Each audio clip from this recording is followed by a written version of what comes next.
இன்னைக்கு என்ன பார்க்க போறோம்னா ஃப்ரெஞ்ச் ஃப்ரை தான் பார்க்க போறோம். வாங்க பார்க்கலாம். தோல் சீவி கட் பண்ணிக்கலாம்.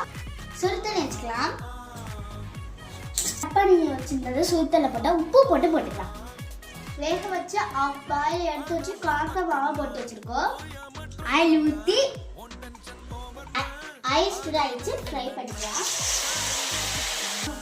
இது ரெடி ஆயிடுச்சு. நம்ம பொறுமையாக எடுத்துக்கலாம். இப்போ நான் 2 டைம் ஃப்ரை பண்ணிடுச்சு. அந்த வீடியோ கொஞ்சம் கட் ஆயிடுச்சு. இப்போ வந்து நம்ம உப்பு போட்டுக்கலாம். மிளகாத்தூள் மிளகுத்தூள் போட்டுக்கலாம். இது நல்லா குளிக்கலாம். பார்த்தீங்கன்னா சவுண்ட் எப்படி ஆகுதுன்னா 2 டைம் ஃப்ரை பண்ணலாம்.